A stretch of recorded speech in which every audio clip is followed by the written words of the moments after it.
자, 이어서 오늘의 작전을 시작할 텐데 오늘의 작전 2018년으로 한번 넘어가 보도록 하겠습니다. 이 타임머신을 타고 왜 2018년으로 가냐? 그때 처음으로 미국과 중국의 관세 전쟁, 무역 전쟁이 시작이 됐었거든요. 그때의 흐름과 함께 보면서 주식시장은 어떻게 흘러갔는지, 언제 폭락하고 언제 바닥을 찍고 그 다음 흐름은 2019년에 어떻게 됐는지, 그때 바닥을 나왔을 때 신호는 뭐가 있었는지를 좀 보면서 내일 물론 빅 이벤트가 있기는 합니다만 2차 미중 이 관세 전쟁의 흐름을 한 번 더 시뮬레이션을 하는 그런 관계를 한번 살펴보도록 하겠습니다. 자, 2018년에 시작이 되게 됩니다. 그때 당시를 보면 2018년 3월이었습니다. 느닷없이 트럼프 대통령이 이제 중국에 관세를 부과한다라면서 행정명령에 서명을 하죠. 그러니까 그때 실제 관세 부과가 아니라 앞부분에 상당 부분 할 거야라는 이제 예고가 많이 나왔어요. 그렇게 되니까 2018년 4월에 바로 중국도 너네가 해, 우리도 할게. 그러면서 미국산 돈육이라든가 제품에 뭐 적게는 15, 많게는 25%의 관세를 또 예고를 합니다. 이제 그런 다음에 5월, 6월 여기 부과할 거야, 저기 부과할 거야 막 왔다 갔다 하다가 7월이 됩니다. 2018년 7월에 본격적으로 미국과 중국이 실제적으로 각각에게 25%를 원투펀치를 날리게 됩니다. 자, 그렇게 되고 여기까지도 그냥 시장은 나쁘지가 않았었는데 언제 그럼 주식시장이 무너지느냐? 2018년 10월이었었는데요. 그때 미국이 중국에 대해서 너네가 이렇게 나와? 그럼 우리가 여기에 대한 보복 관세를 할게 라고 하면서 재보복 10%를 바로 부과를 해버리거든요.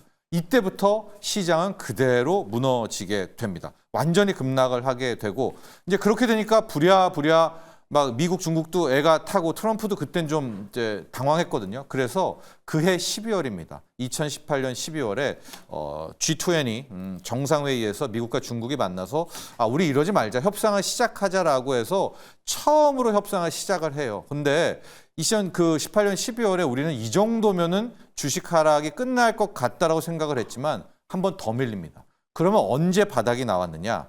그 다음에 2019년 1월 4일이었었는데요.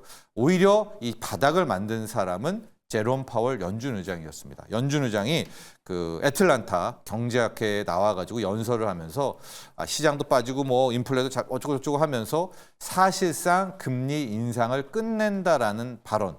근데 그 전으로 그 2019년 1월에 무자비한 폭락이 나왔었거든요.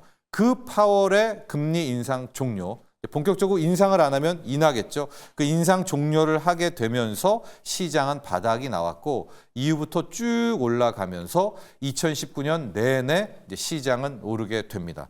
그럼 언제 실질적으로 금리 인하는 했느냐? 여름에 상반기에도 안 했어요.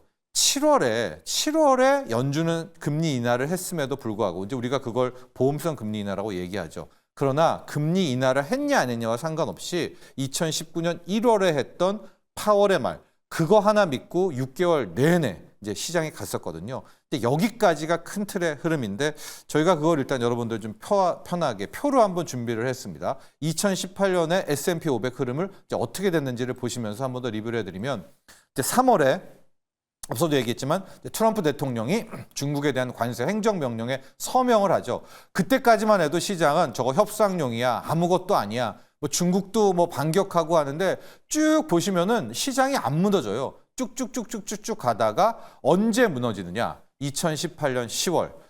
저 때가 뭐였었죠? 미중이 서로 매겼는데 미국이 한 번 더 매기는 보복 관세를 매겼던 그 순간에 그대로 무너지게 돼서 S&P 500이 계속 빠집니다. 저 사이에 12월에는 시진핑 트럼프 만나거든요. G20에서 아랑곳 없었습니다. 완전히 무너졌는데 저때 1월 4일이죠. 파월이 사실상 금리 인상은 끝났다라는 발언에서 계속해서 오르면서 2019년 내내 오릅니다. 저 바닥 한번 이제 저기가 우리가 좀 기대하는 거잖아요. 그러면은 저 흐름이 언제 멈추느냐? 쭉쭉쭉쭉 가다가 이제 2020년 1월에 코로나 터지면서 이제 완전 시장이 붕괴되지만 2019년 내내는 굉장히 좋은 흐름이었다. 이제 이걸 보시면은 알 수 있을 것 같습니다.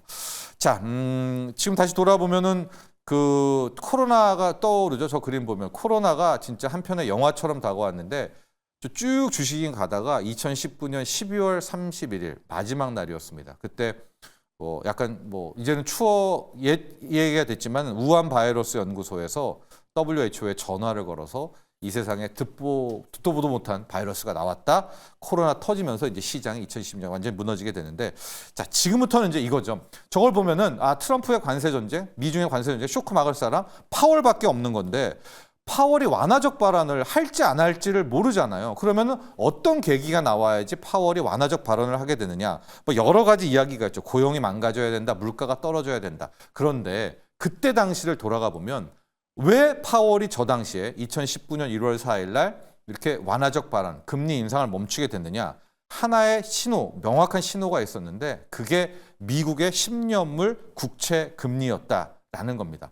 NH투자증권에서 바로 여기서 초점을 맞춰가지고 만약에 지금 이제 금리가 막 움직이잖아요. 간밤에는 금리가 다시 4.2까지 올랐는데 현재 국채 금리가 3.8 이하까지 떨어지면 아마 현재 상황에서 파월이라든가 트럼프 둘 중에 하나는 항복을 하고 이제 본격적으로 쇼크가 끝날 거다라고 했는데 그 이유가 있었습니다.